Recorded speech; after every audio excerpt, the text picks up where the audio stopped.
Si tu es là aujourd'hui, avec moi, c'est que toi aussi tu es nostalgique de cette époque. Époque où pour écouter ton artiste préféré, tu devais te rendre sur l'iTunes Store, acheter tes musiques, pour ensuite les synchroniser dans son iPod. Aujourd'hui, la technologie va vite, parfois trop vite. Notre manière de consommer du contenu multimédia nous pousse à en vouloir toujours plus. Le streaming a dans un sens rendu accessible un grand nombre d'artistes et de films à un public plus large. Mais dans la finalité, on ne sait plus quoi regarder ou on ne sait même plus qui écouter. Il est parfois bon de revenir à l'essentiel et c'est pour cela qu'aujourd'hui je vais essayer de répondre à cette question. Est-il encore possible en 2024 de synchroniser de la musique sur nos iPods ?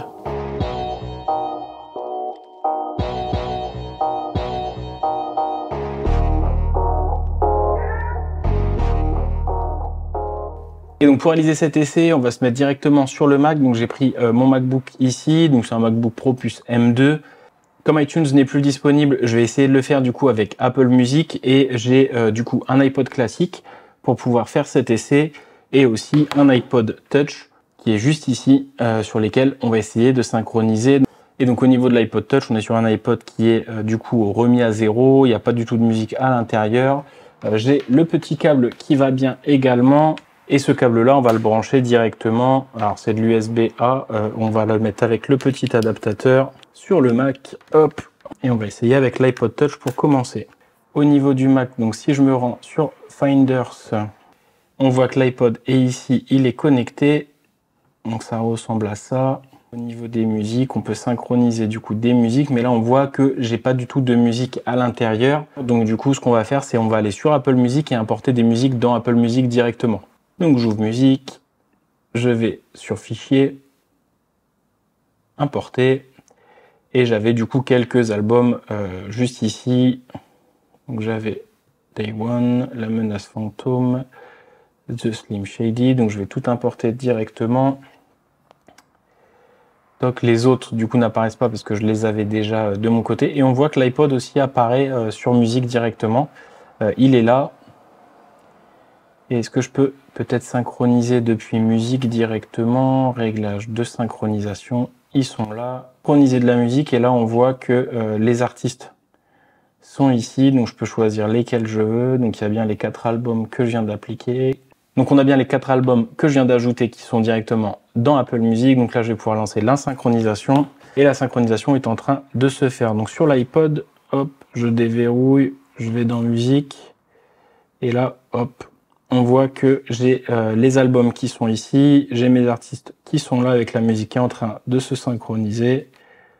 Petit à petit, c'est en train de se faire. Donc sur un iPod Touch qui avait des mises à jour et qui a été encore vendu il y a, alors pas ce modèle-là, mais l'iPod Touch était encore vendu jusqu'en 2017-2018. Je crois qu'il a été retiré au catalogue d'Apple à peu près dans ces années-là.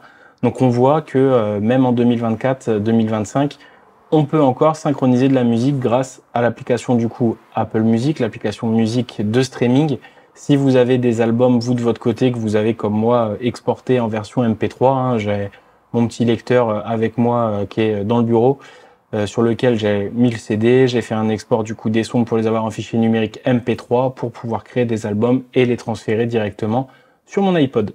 Et on va essayer de voir si sur un iPod classique, on a aussi la possibilité de pouvoir synchroniser de la musique directement, sachant que c'est des iPods, eux, qui n'avaient pas de mise à jour logicielle.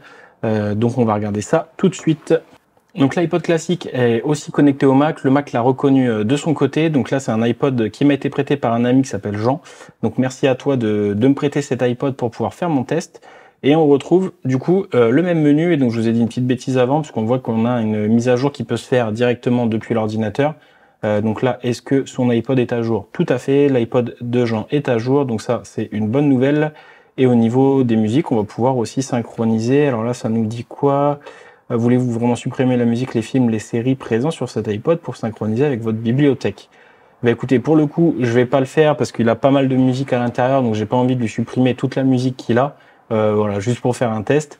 Mais en tout cas, c'est aussi possible de pouvoir synchroniser sur un iPod classique qui est un petit peu plus ancien, qui avait aussi des mises à jour. Donc on peut encore, si vous avez un iPod classique qui a une dizaine, quinzaine, vingtaine d'années, un iPod Touch également, bah, vous pourrez les synchroniser grâce à l'application musique.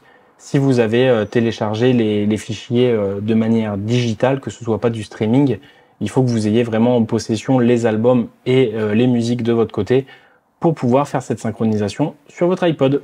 Donc voilà, une petite vidéo un peu plus courte que les standards habituels, hein, mais c'est juste un petit essai voilà, pour voir si en fin 2024, début 2025, il était toujours possible de synchroniser de la musique sur son iPod. Donc là, on voit que même si vous aviez un vieil iPod, vous pouvez quand même le synchroniser à Apple Music. J'espère que cette vidéo vous aura été utile, elle arrive à sa fin. On se retrouve très bientôt, là, début de semaine prochaine, hein, lundi, puisqu'on a la présentation d'Apple qui va arriver le lundi 9 septembre. Donc si tu regardes la vidéo à la sortie, voilà, tu sais que c'est dans quelques jours. Si la vidéo, tu la regardes un petit peu après, j'ai dû te faire déjà des débriefs et des résumés de cet event. Donc si ça t'intéresse, tu peux aller voir sur ma chaîne. Et si tu regardes la vidéo à la sortie, n'hésite pas du coup à t'abonner et activer la petite cloche pour avoir la notification quand ma vidéo sortira semaine prochaine. Je te souhaite une très bonne fin de journée. C'était Cyril sur la chaîne Contrôle Bu. À très bientôt pour une prochaine vidéo. Salut!